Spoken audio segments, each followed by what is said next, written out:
There's times when it feels like all the charisma in the world just won't stop one person from ruining your day. Now, maybe this person is a complainer. Maybe they are a whiner. Maybe there's someone who is verbally abusive to you, but whatever it is, they have this toxic pattern of behavior and it's really starting to bring you down. And that's why in this video, I want to talk about how to handle difficult, toxic people in a way that is charismatic. But before we get into the steps, and there's 4 of those, I have to talk about a mindset that not a lot of people like, because I get asked this question all the time, right? There's a person in my workplace. What do I do about them? There's someone in my friend group, or maybe I even have this family member. The answer, 9 out of 10 times, is that you need to separate from that person because what's keeping you close to them is not something that ought to. Sometimes it's a sense of guilt. We've been friends for a long time. It would be wrong of me, disloyal of me to separate even though they're abusive towards me verbally. Or maybe it's a sense of I need everyone to like me and the fact that this one person is having an issue, that doesn't sit well with me, so I need to work it out. Sometimes you work with them and you feel like this is the best job I could possibly get. And I will tell you, when I've talked to people and they have left, no one has ever regretted it. You would be shocked how much you can be drugged down by a negative person in the workplace. So before we get into the steps to change this, just know in the back of your head that there may come a time when you do need to walk. And sometimes that can even be with family, but I'll talk about that later. For now, the 4 steps. The first thing, and probably the most important one, is that you need to approach this person in a way that is completely different from how you've ever approached them. Because chances are you've tried to change this behavior in the past, right? They come home from work, maybe it's your roommate, and they just unload. They start complaining about their day, the sports team, the weather, whatever, and you always try to kind of cheer them up. The time to actually change that behavior is not right when they're complaining, because if it was, it would have worked by now. In this case, you might want to wait, let them unload, and then a few hours later say, hey, I've been kind of worried about you. Do you have a minute to talk? That's going to put them, whoa, what's going on here? And it's going to open them up, break their pattern, and now you guys have a chance to speak. If it's someone and you guys just get into it, you guys start shouting, yelling all the time, in the middle of an argument, you might find that just getting really quiet and saying, I really care about you, and it is upsetting that we fight like this. That can shift the entire tone, and where you've been trying to get your point across, all of a sudden they're cracked wide open because it's a shift in patterns. So whatever it is, shift the time, shift the place, shift the way that you approach the situation. This is the most important step for getting that person receptive to changing any kind of bad pattern. And I will tell you, one of the things that most often is a break and really, really opens people up is this phrase. It's, I just wanted to let you know I care a lot about our relationship. And it's not where I'd like it to be, and I'd like to make it better. So can we talk about it? That's not something that a lot of people do. They don't do it with their friends, their family, they don't do it with coworkers. And oftentimes, aside from just breaking their state, it makes them not feel attacked. Because when you come and you say, you've got to stop complaining, that person locks down. Now you're attacking their behavior. They feel like you're attacking who they are.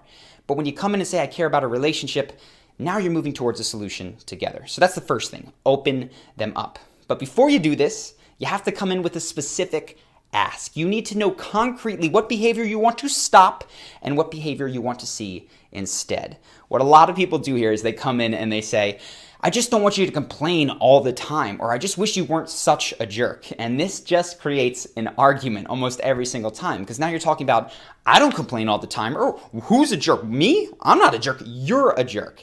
Instead, get concrete about the behavior that you want to see. So you can say, look, for instance, today when we were picking out the movie, you were focused on how my movie was a dumb idea. And instead, rather than just hearing how my idea wasn't the best one, I would appreciate if you would talk about something instead that we both might like. Or if it's someone that constantly is being verbally abusive, you could say, look, you called me a loser on this occasion, and I want to ask you, please don't ever call me a loser again. Now, when you've already set this situation up by coming in a way that breaks their pattern, this concrete ask is one that almost always hits. And it gets even better when you say, I also want to open the floor here. If there's something that I'm doing concretely that you can tell me that's making this hard for us to have a really good relationship, let me know, because I want this to be good. I'm not just telling you that you're the jerk. I just want us both to be happier in our interactions with each other. That sort of reciprocity goes a long, long way. So you've done this, you guys are conversing, you're probably having the first good conversation you've had in a long time. one thing that you're going to want to do to make this go forward and not just be a one-time thing that immediately slips back is ask their permission to gently remind them. And what this means is that there's going to be times when you guys are out where this person just has a habit of being critical, right? They say negative things. And you're out in public and they start saying, oh yeah, my buddy, yeah, he's such a loser, right? And they might just get caught up in this. What you want to have done is said in this conversation, and if it does come up again, so, if you call me a loser, is it okay with you if I just give you a little tap and say, hey man, remember? Because I don't want that to happen. So you say this previously, now you're in the situation, they start to go into it, and you give them that tap, you go, hey man, remember what we talked about? And they can shut it down right there. They don't have to feel embarrassed. Not everybody around needs to know about it. They're not getting called out in an aggressive way, and they've given you permission. This is so, so huge to give them that gentle nudge. So all that pushback that they might have felt is quelled a little bit, and they're going to be much more open to actually adjusting their behavior in real time. Keep this up. Do this with all of the behaviors that aren't working. If you need to, you might have to do it a couple times with someone who is especially difficult or toxic, and this can go a long, long way.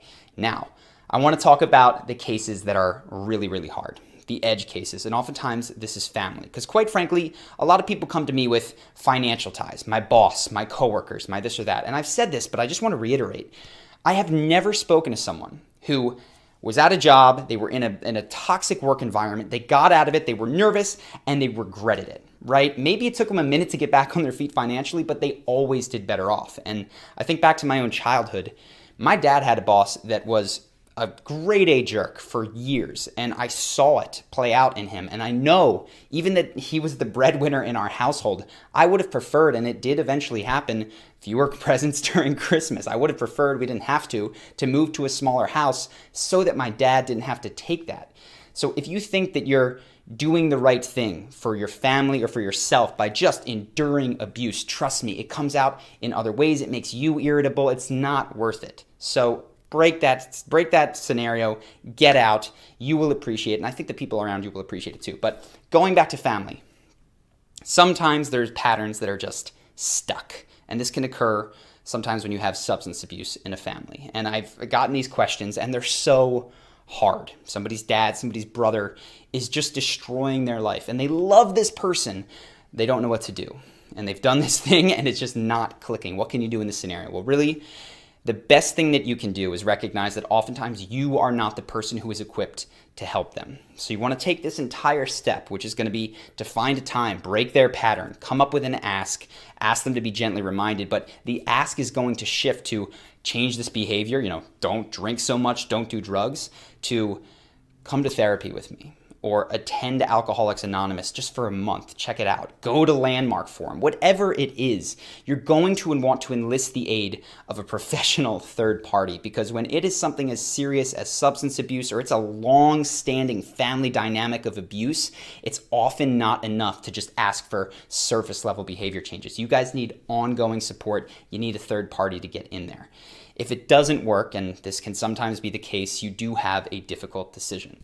And that's whether to accept this person as they are, right? There might be negativity, there might be verbal abuse, there could be something even worse, physical abuse, and you can accept that. I don't recommend it. Or you can separate.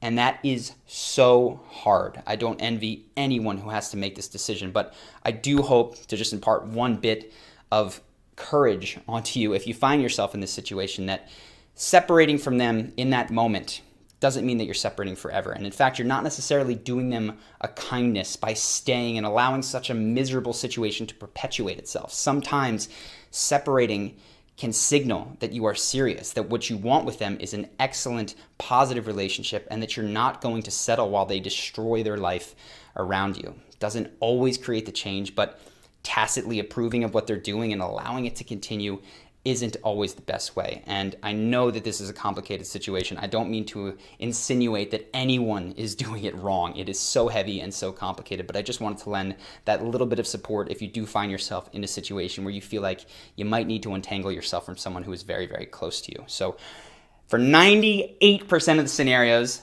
the first steps that we ran through are going to really help. You're going to get yourself out of that. You're going to work with the person. They're going to change their behavior. And I hope that you actually put this into practice. So that is it for this video. If you've enjoyed it, make sure to subscribe to the channel for more tips on how to handle all kinds of different situations, how to be more confident, make amazing first impressions, and of course, to watch our video breakdowns of charismatic celebrities. If you liked it, click subscribe, click that bell. I will see you next week in the video. And if you want, tomorrow on the live stream at 11 a.m. Pacific time on Facebook, where I'll be answering your questions. That's it. Catch you in the next one. Peace.